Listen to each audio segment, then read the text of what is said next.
Hi, and welcome to the Community ReAwards page. I'm here with Saskia and Bev from MyCWA. We're going to chat to them in a second because they won Charity of the Year with over 50 volunteers, which is, when we think about people rattling tins or we think about charities, we don't think about the enormity and the size of the volunteer team they need to keep up demand. So I'm going to say hello, Saskia and Bev. Hi, how are you guys? Hi. Yeah, we're good. Excellent.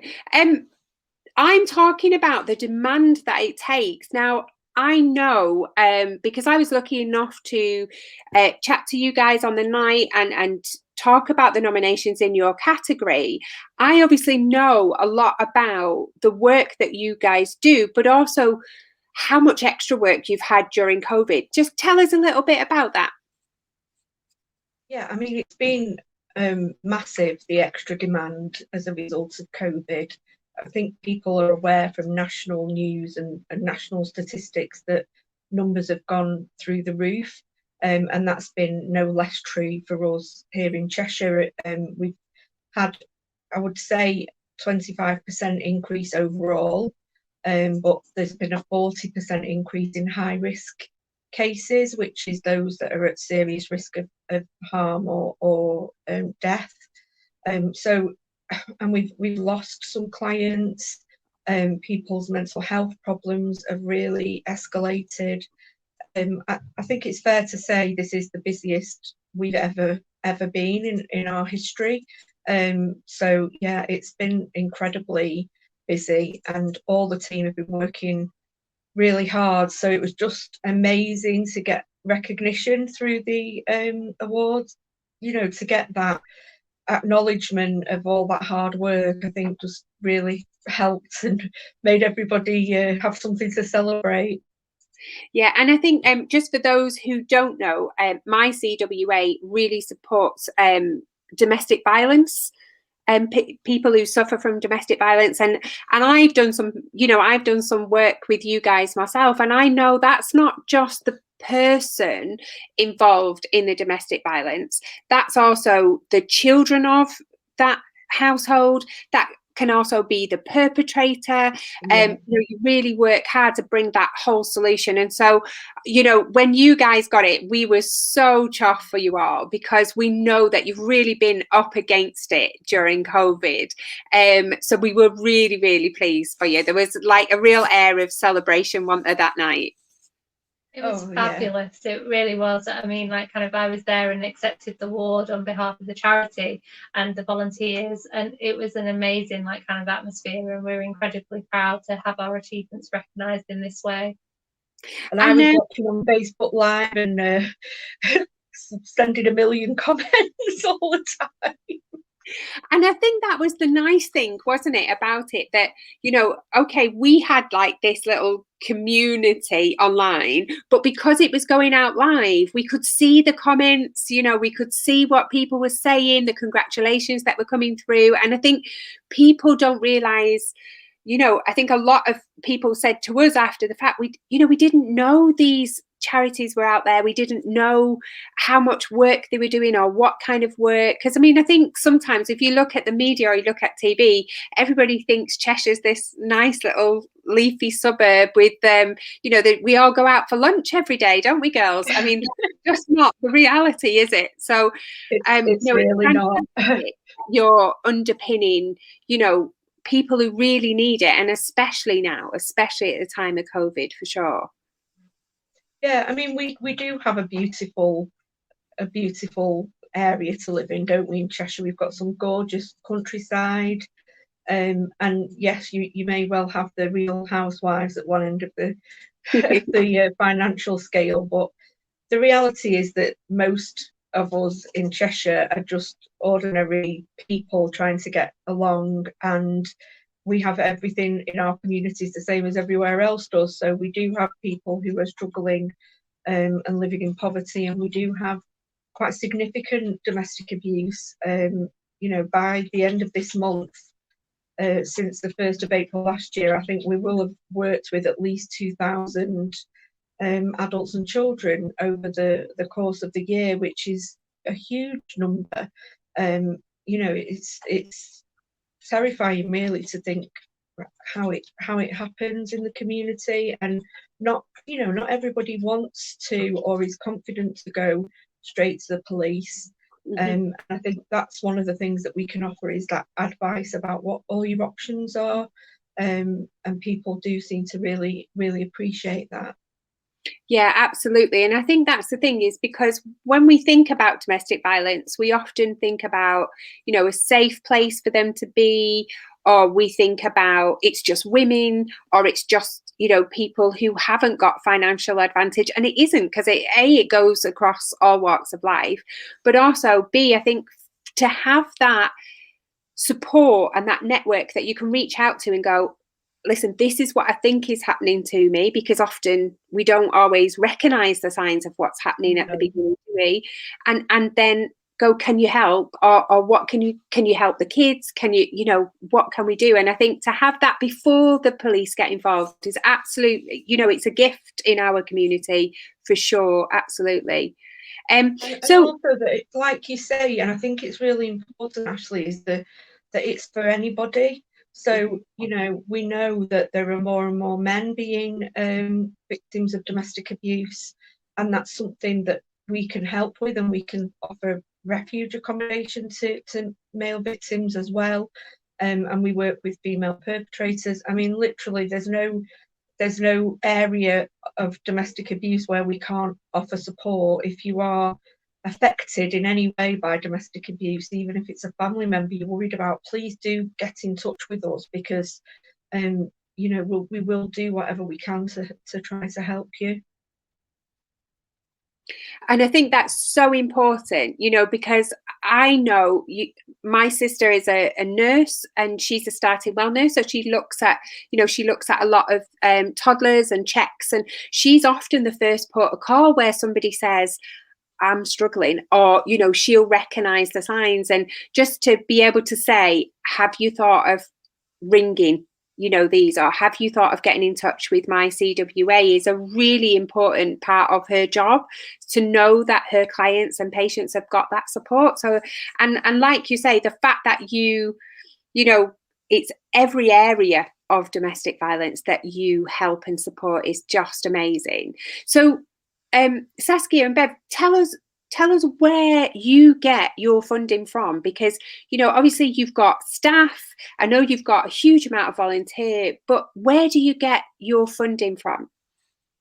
To be honest, it's from a variety of sources. We're constantly having to try to find the funding that we need. Constantly every month, you know, we're trying to raise that money. We have a charity shop in Macclesfield that generates us some income. Some of our core work is funded by the local authority and the Police and Crime Commissioner. But our fundraising is really the way we make sure that we've got what we need to keep going throughout each year. So that's a really important element of our work, is trying to make sure that we've got the money to pay volunteers' expenses, to pay the staff that do the specialist work. And actually we're hoping to recruit even more volunteers in the year coming forward. We've developed some very exciting training for them to do mentoring for victims of domestic abuse, and to become Mackenzie Friends. So they've got an accreditation and they can help people through the court process. So hopefully we'll be able to fundraise to increase our volunteer team, and be able to make sure that they can carry on and grow. Yeah, we're a community-based charity, so like kind of, you know, we're heavily supported by the community and all the individuals in that. So we're really grateful for any donations that we do receive, either like kind of voluntary, like kind of, you know, payments, or through kind, but through work that they do for us. So yeah, it's an incredibly like kind of, you know, important income source for us. And I think as well, as a community and as a, you know, as Cheshire as a whole, we are very lucky that we've got you. So the way that I see that we can support is we can drop off stuff at Macclesfield charity shop, I guess, when it's open. We can go and buy from there as well, or drop a donation in. If you, because I know the kind of funding you're talking about, it's very limited from the local authority or the police commission. It's very limited and often time limited. So you know that that's going to run out and things like that. So if you've got a big fat checkbook and you want to write a big check to Saskia and Bev, I'm sure they'll take it off your hands at any time. And particularly, I think if you know somebody in your family that has been affected, you know this kind of support and how valuable it is. Please, by all means, give a big donation if you can afford it. But anything at all will help. But also as well, I guess if you can afford the time or you can volunteer your time, please get in touch with Saskia and Bev, because it's fantastic if you're volunteering for someone and you're getting accreditation and training, which all costs money, but how fabulous that you're getting an accreditation as well. So they're the kind of 3 things that I think straight off from what you've said that people can support you. Anything else at all that I might have missed, girls? No, I think that pretty much covers it. I mean, we need people to help us financially, and literally every small donation counts. If you go through our website and you want to donate, £5, then that'll be made up with a 20% gift aid by the government. So it really does start to build up. Also, that volunteer time, I mean, we could not do what we do without our volunteers. And during COVID, I mean, we've had people putting care packs together, delivering care packs. We've had to change the way we work, and volunteers have been just invaluable as part of that. So if you do have any time that you can offer consistently, and you are interested in doing a new qualification and learning more about domestic abuse, then please do let us know, because that really takes the weight off the specialist workers in the team, and means that we can make sure everybody gets the support that they need. Yeah, we're really keen to expand our community network of volunteers, so like kind of our awareness raising activities. So like kind of quite often we'll have a victim or a survivor that comes to us and say, I wish I'd have known about you sooner. So like kind of any awareness raising activities that can do to promote the charity so people can find us earlier and access the support would be much appreciated. So please do get in touch if you're interested in like kind of anything that we've spoken about, or you're just interested in finding out more about us. And we will, after the interview as well, we'll drop your links as well so people can find your website and they can look on the resources that you have there, because you have some amazing resources on there. And also, so that they can get in touch as well. So just one last question, ladies, before we go. On the night, we've all spoken about how lovely it was and what a great atmosphere it was, on and off the call and on Facebook and stuff. If anybody's thinking about nominating somebody for a community ReAward, what would you say to them? I would say you absolutely need to go for it. One of the things that particularly struck me was how supportive it was for all of the finalists. So even if you didn't end up being the winner of your category, because in one instance our nomination didn't win the category, even though we'd won the charity of the year, and the other charities were just so supportive, and so kind of, we all just got such a boost from it. I think whether you won or you were nominated, it's still a real privilege to end up shortlisted and be part of it. So I would say go for it, because what can you lose, really? And as a charity that was nominated, like kind of we're incredibly proud to have that nomination. So like kind of for people to be recognising our work and the impact that we're making in the community. So like kind of as Saskia said, like kind of over the past year, it has been an incredibly challenging time. more so than usual. So like kind of our volunteers and staff team like kind of have really taken that like kind of award as like kind of personal recognition for the work that they've done. So yeah, it gives like kind of everybody part of the charity like kind of, you know, that like kind of that feel good factor which we all need. So like kind of, yeah, it means incredibly a lot to be nominated. Oh, that's so lovely to hear. And I mean, you know, community ReAwards is all run by volunteers, and it was the reason that Sam and the team set it up in the first place was literally because of that, because we wanted to shine a spotlight of what's happening, particularly in our own area.